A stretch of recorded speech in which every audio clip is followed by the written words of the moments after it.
Hello, my name is Liam. I'm a guy who has loved movies ever since I was 2 years old.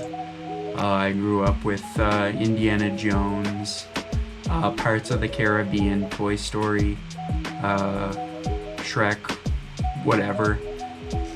These movies have always been a huge place of my life, like movies and television. I love them. So I thought that doing a channel where I'd be reviewing films or ranking films would be fun. Um, yeah, I just love everything about film, and I thought it would be very fun to start my own channel so that I would actually I would actually be doing something in terms of, because I'm always ranking or reviewing films just on my own time, and I don't actually get to do anything with them. And I thought that creating a channel where I can share what I'm making, it actually gets to get put out there, and I think that that makes more sense than just keeping that to myself. And so this channel is exactly for that, for me to share my opinions on film or television. I already do a podcast with my good friend Carter called The Real Podcast. You can listen to that on Spotify or watch it on YouTube to actually see us talking. We have a lot of fun over there. Over there we play games as well. So if you're interested in that sort of thing, please check us out. We really enjoy what we do. This is just my first attempt at doing a video alone. This will be for this channel here. It'll probably be my name. Where if you want to see me and Carter, where we both bicker about our different opinions, you can go check over there. We also have guests on. Here it'll probably just be me. So you won't see Carter or one of my buddies on like you would over there.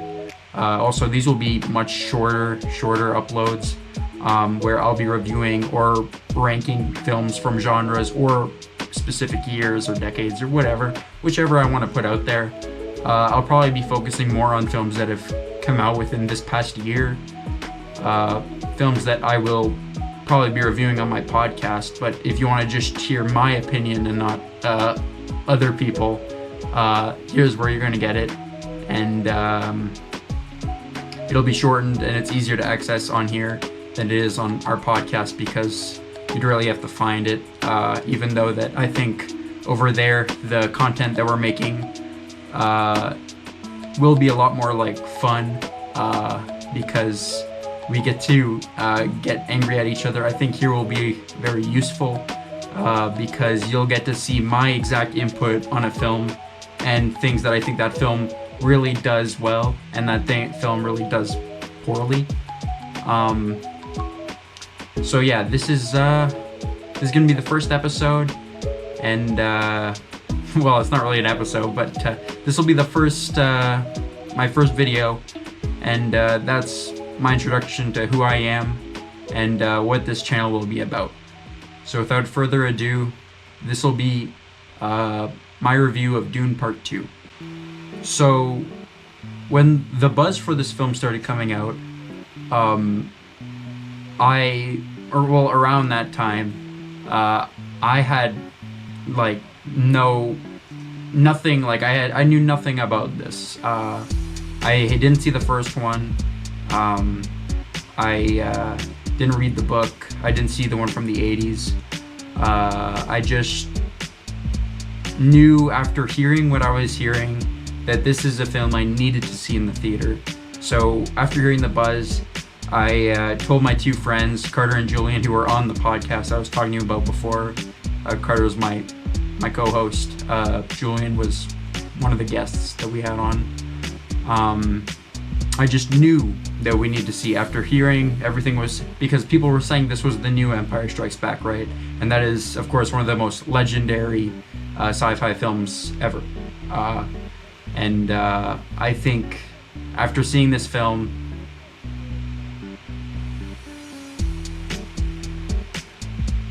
it delivers. It definitely is on par with Empire Strikes Back, which is just wild for me to say because I don't think anyone expected that this year we would be getting a film quite like that. Of course, Dune has always been a franchise because of the books that has been out before Star Wars, but not nearly like when you hear Dune and Star Wars, I bet most people will think of Star Wars first, but now I'm guessing that by the time Dune Part 3 comes out in the new Star Wars film, I bet that people are going to be higher on Dune Part 3 because of how the last few Star Wars films have been. Not saying that they've all been bad, but these first two Dune films have both been great films. So that means that their track record has been better. So it's just crazy to think that Dune as a series is going to be more popular than Star Wars coming up. Well, I'm not sure about more popular. Probably not, because Star Wars is just beloved by everyone, and it's almost become its own genre. You know what I'm saying? Dune is definitely, like, you call it sci-fi, because I think Dune needs to make a name for itself before it becomes like Star Wars. And so, yeah. I'm going to start off with Timothée Chalamet's performance, which I just think is a powerhouse. I think it's his best performance yet. I think when you come into the end of the film, where, spoilers ahead, I'm going to just share that out there because this film has come out this year, so I'm sure that a few people have not seen it yet.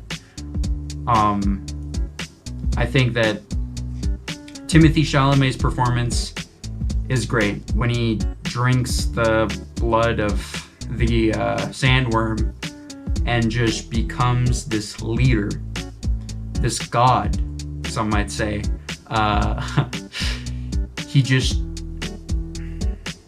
It's hard to say this, he just becomes the person that he literally becomes the Lisan al-Gaib, which is the Messiah that all these characters were talking about in the first film. Even though his character was completely opposite from that before, he, in the first film and most of this second film, he's this kid who has been put in this situation that has to become this leader. And once it happens, it just happens like this. And you just see this character of Paul Atreides just become this leader, and it's so cool to see, and his lines gave me chills in the theater. Yeah, I think that this performance by Timothée Chalamet is one that people will talk about for ages. And while this is an unpopular opinion, I think that Timothée Chalamet as Paul Atreides is better than any Star Wars character, which I know I'll get hate on before, but whatever. I just love him as that character. Second thing I'll talk about is Austin Butler as Feyd Rautha. Great villain. Even though he's not in it for long, he has a lot to do with this story, and I think that he was a very menacing villain, a very cold villain, and you never knew his next move. He was very much like a psycho, crazy, but also like, how do I say this? He was very, what's the word? Respectful to his opponents, because when people had the balls to go up against him, because he's such a big threat, he would listen. Like when Paul, at the end of the movie before the duel, which is one of my favorite scenes from the past few years. That duel I love, which I'll get into after I talk about Austin Butler's performance, but Paul Atreides says,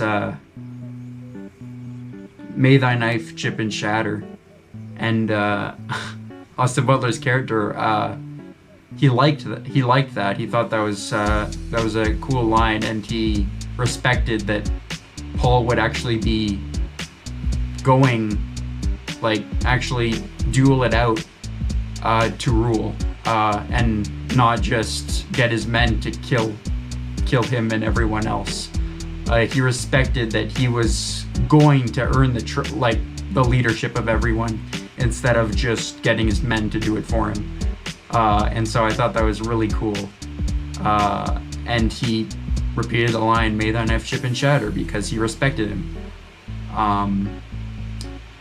Yeah, going back to that duel, oh my god. I was like, before, like, as the scene was starting, I was like,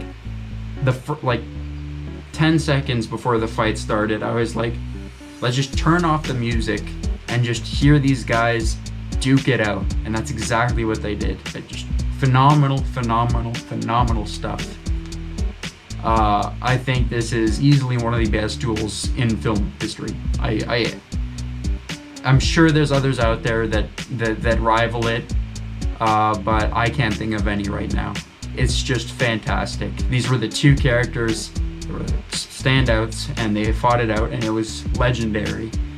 And during the whole fight, like, because I didn't read the book, so I had no idea what was happening here. And unlike a lot of other movies where it's like the fight is pretty clear cut that the hero wins. Here, yes, the hero did win, but they did a great job, an outstanding job at making you think that maybe fate could win here, or maybe they could both just end up just killing each other because of how brutal this is, and how raw the whole thing was. And so I think they did an exceptional job there. One final thing I'll say is that the whole idea of the sandworm is so cool. Yes, this is a thing that happens in the book as well, but I think the idea of these big worms in the sand that just swallow everything up, that make sound, is just super cool, and that you can ride them. Just great, cool world. I haven't seen that in film before. I'm not a big sci-fi guy, but this is definitely one that is great and that I recommend, and that I loved so much that I bought the book. I've been staring at the book for a few days now, pondering starting it because I'm very intimidated by how many pages there are. But I love these two movies so much. I bought the book, and so I'm just waiting to start it. And so I think this is a movie that you definitely have to go see, even though it's already been out and you probably can't go see it again. I think this is a movie that if you haven't seen it in the theater, I think that you should rent it, or if you could get a screening somewhere, which I really doubt, go for it. Fantastic film. This great. I can't say enough good things about it. Even the side characters were great. Yeah, I would easily give my final rating out of 10. I'm gonna give it. I'm gonna give it a 9 to a 9.5 out of 10. I think it's great. I think it's up there with some of my favorite sci-fi films, including Dawn of the Planet of the Apes and Empire Strikes Back, of course, which is the film that I was referencing before. Go see it. This is a film that everyone should see. And thank you for watching. Bye.